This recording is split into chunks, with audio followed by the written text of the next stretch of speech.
welcome to another edition of the Northern Heat Report. As I'm sure you've noticed, things are a little bit different today. We got a new host, and the reason for that is because we wanted to sit down and speak with Bob about hospitality days and what to expect for 2025. And, Bob couldn't interview himself, so we decided to flip the script here, and the interviewer has become the interviewee. So nice to have you on, Bob.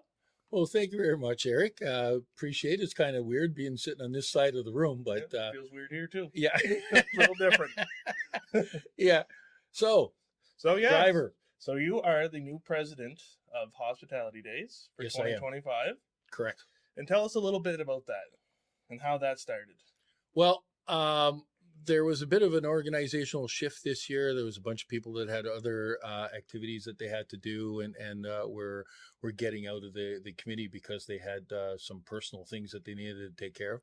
And so I was approached back in November to see whether or not I was interested or not on taking the role. I thought I had retired 20 years ago from organizing these things, but they asked me if I was interested. Thought about it for a bit. But the alternative was, and it was kind of either you get on board or we're canceling Hospitality Days for this year. After last year, that's just not an option. It was not an option. I think that what was done last year and building over the last couple of years, moving it outside, doing the outdoor thing at Vickers Field, last year having the bare naked ladies and taking it out of a level of entertainment that had been there for years and ratcheting it up a little bit was just amazing. It was amazing. You know, anybody that was there, I had goosebumps standing in Vickers Field looking at that lineup of people all the way down into Dumarest Street. Like, it's never happened in Bathurst. No, it was an amazing night. Well, all of the nights. Oh, all the nights were absolutely great. You know, the first night that was there with the with all the local entertainment. And so, you know, that's another thing too. We have so much talent in this region that it's scary. Yep. And it's been around for a long time. You know, it was part of, you know, the Bay Jams back when we did those in the 90s.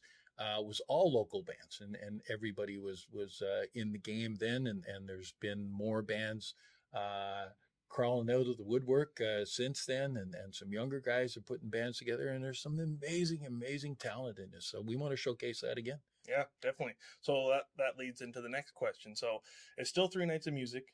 Correct. This year. Correct. But there'll be some slight changes from 2024. So can you talk a little bit about the 3 nights of music? Without because we're still in negotiations with trying to get headliners in, so we can't divulge any of those names, unfortunately, because if we did, then you know that might stir up a whole pot with contracts with those guys. But the plan is that on Thursday night, so this will be the 17th of July.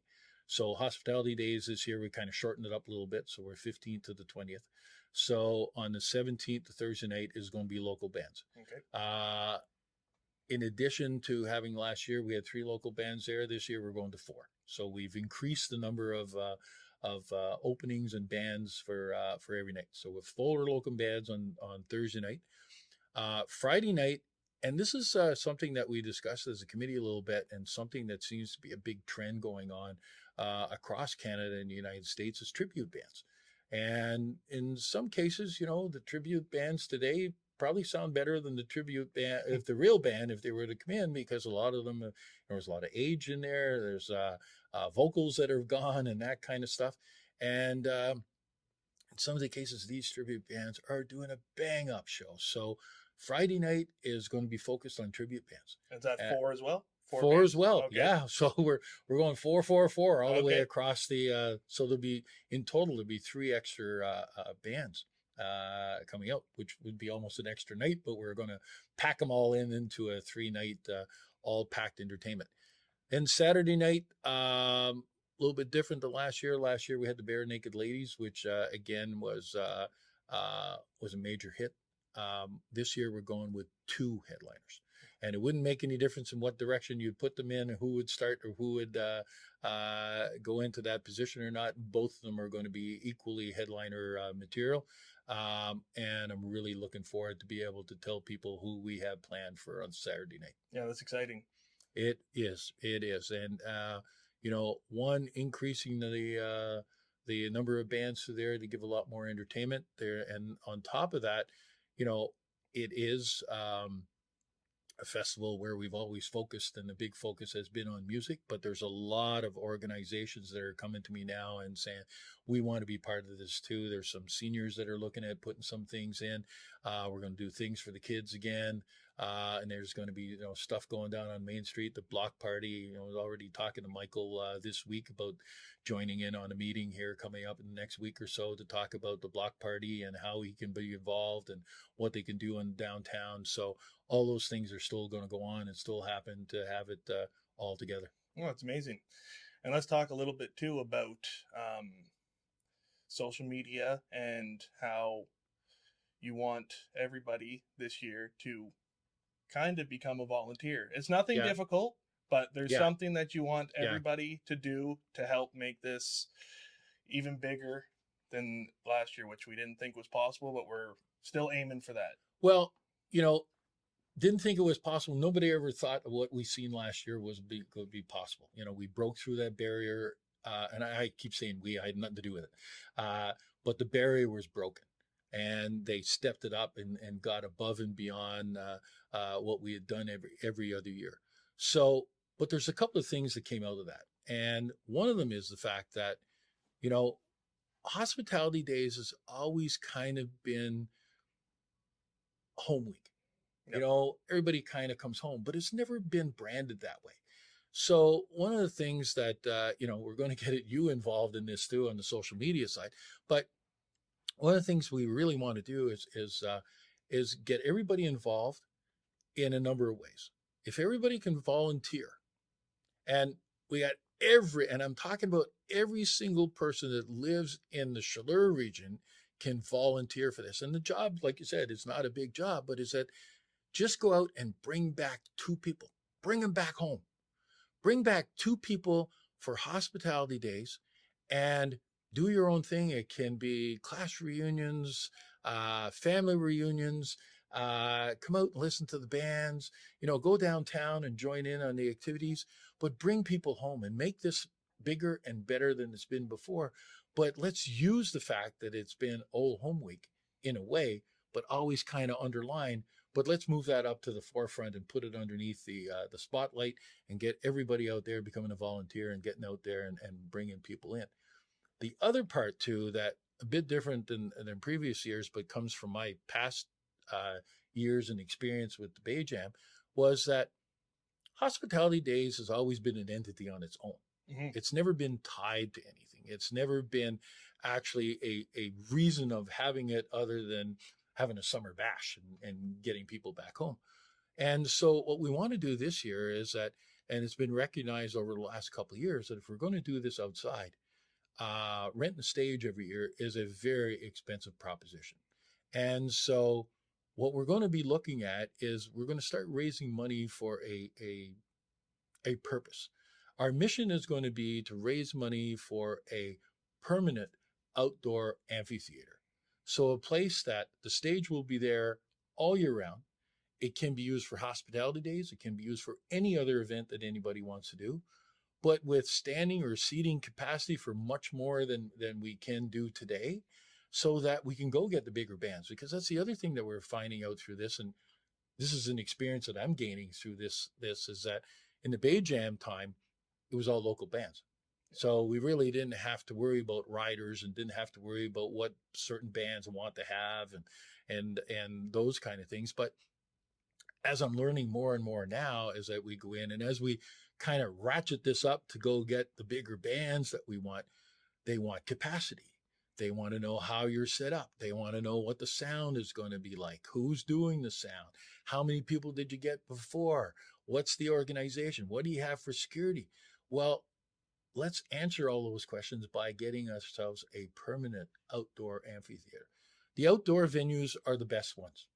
they're the best sound going. So if you really want to get a good sounding event, you got to do it outdoors. Now, that brings some problematic issues of, weather and that kind of stuff.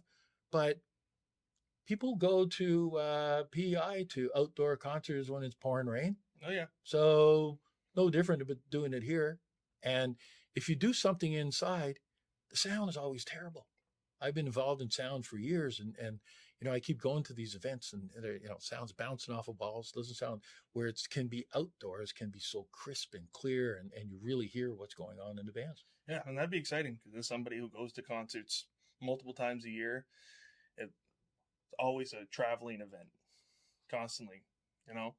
So to get something where I live in Monroe, so for Hospitality Days now, it was a 3-minute walk to see Bare Naked Ladies last year, and I can say that it was pretty exciting to go see a concert with a band that I really enjoy. That wasn't a 6-hour drive or 8-hour drive, to just walk in your backyard, and the potential to have that Hospitality Days every year, but potentially other concerts as well with even bigger acts. It's very exciting. Yeah, and that's the other thing too, is that you could have Hospitality Days, but then anybody else could come in and organize something else and bring in another band during the summer and have it in your backyard. Yeah, like we could do a major event during the King Zoo. There could be the ideas are endless on what could be done with an outdoor amphitheater. Yeah, and I wanted to go back to just quickly to the social media part again with the bring them home, and another thing, because I'm part of the committee too. So another thing that we want people to start doing is,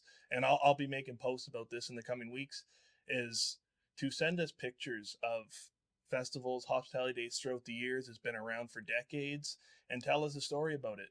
So we're going to be reaching out, and we want to see pictures and all kinds of memories, and share funny stories or anything that happened during these Hospitality Days, so that we can share on our social media. And that's the whole goal this year is stories and bringing people home. Absolutely. And we want to share as much as we can throughout the next and it doesn't 6 months or so. And it doesn't have to be events that were organized by the Hospitality Day Committee. It could be you had a class reunion that was at the same time, or you had a family reunion was at the same time, or somebody decided to get married at the same time.